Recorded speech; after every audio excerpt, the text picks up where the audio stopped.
Hello students, today I'm going to make video of question answers of English class 6 lesson A Tryst with Destiny. First question is, who delivered this speech and what was the occasion?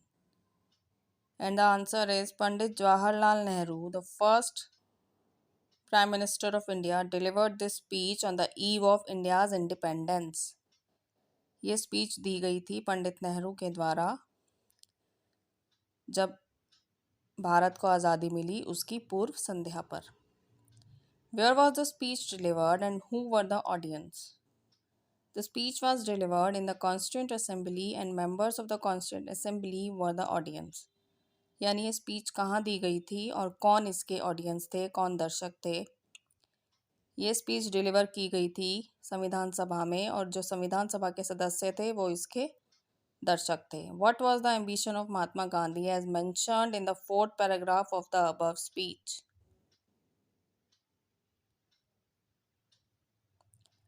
The ambition of Mahatma Gandhi was to wipe every tear from every eye. यानी जो महात्मा गांधी थे उनका क्या ambition था जो इस speech में 4th paragraph में मेंशन किया गया है. उनका एम्बिशन था हर भारतीय की आंख से हर आंसू को दूर करना. Now question number 4. What do you understand by the word sovereign? The meaning of word sovereign is having the highest possible authority not controlled by any other country.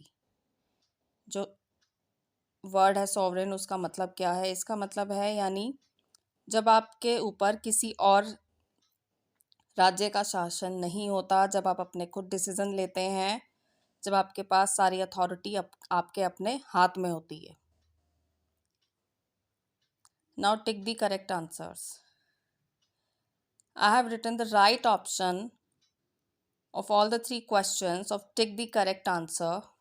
The first is option C, second is option A and third is option A. Now question number 1 of part C. What did Jawaharlal Nehru mean when he said at the stroke of midnight, when the world sleeps, India will awake to life and freedom? जब पंडित जवाहरलाल नेहरू कहते हैं मध्य रात्रि पर, तो इसका क्या अर्थ है कि जब संसार सो रहा होगा भारत उठेगा आज़ादी के लिए, अपने जीवन के लिए. And the answer is India got independence on the midnight of 15th August 1947. That's why Pandit Nehru said at the stroke of midnight, when the world sleeps, India will awake to life and freedom. क्योंकि जो भारत को आज़ादी थी वो 15 अगस्त की रात्रि को मिली थी, इसीलिए ये कहा गया है कि जब आधी रात में पूरा संसार सो रहा होगा, भारत उठेगा अपने जीवन के लिए और अपनी आज़ादी के लिए. What was the pledge that Pandit Nehru wanted everyone to take at the solemn moment when he addressed the nation?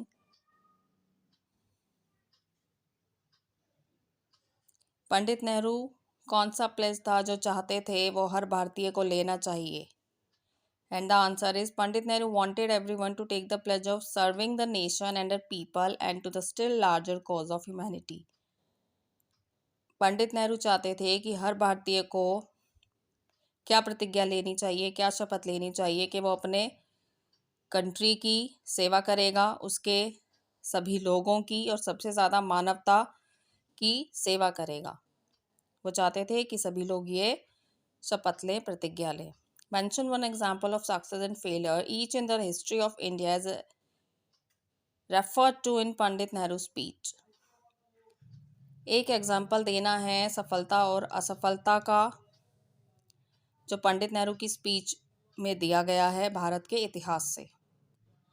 And the answer is the success was that India got independence and the failure was that so many brave leaders lost their lives along with so many other people.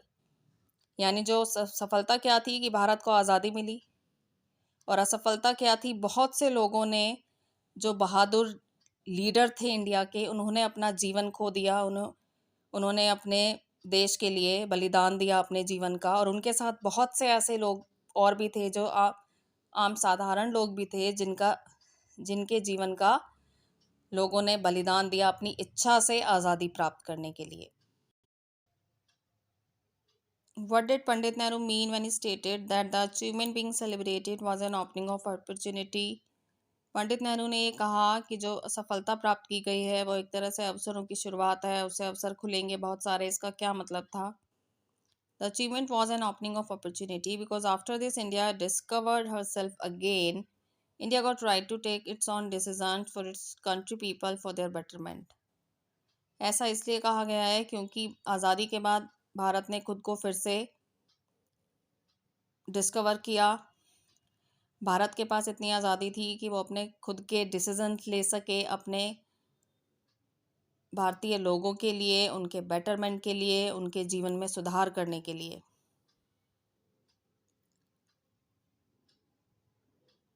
What did the service of India imply in Pandit Nehru's speech?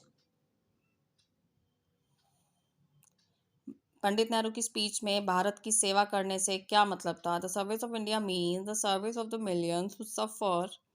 It means the ending of poverty and ignorance and disease and inequality of opportunity. इसका मतलब था भारत के लोगों, उन करोड़ लोगों को, उनके लिए कार्य करना जिन्होंने परेशानियों को झेला है या जो परेशानियों को झेल रहे हैं। इसका अर्थ था गरीबी का अंत करना, बीमारियों का अंत करना, और जो अवसरों के मिलने में जो एक असमानता थी, यानी सभी लोगों को जो समान अवसर नहीं मिलते थे, उसका अंत करना। How could Indians achieve their dreams? अब भारतीय अपने सपनों को कैसे साकार कर सकते हैं? Indians could achieve their dreams with hard work and labour. भारतीय अपने सपनों को कैसे साकार कर सकते हैं? मेहनत से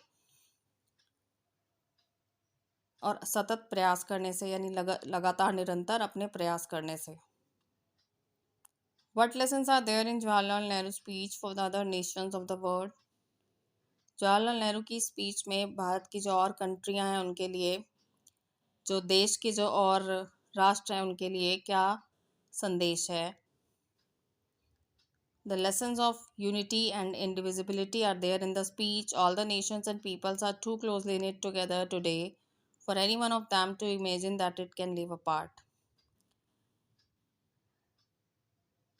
इस स्पीच में जो और देश के जो राष्ट्र हैं उनके लिए जो लेसन दिया गया है, जो सीख मिलती है, वो है एकता से रहने की।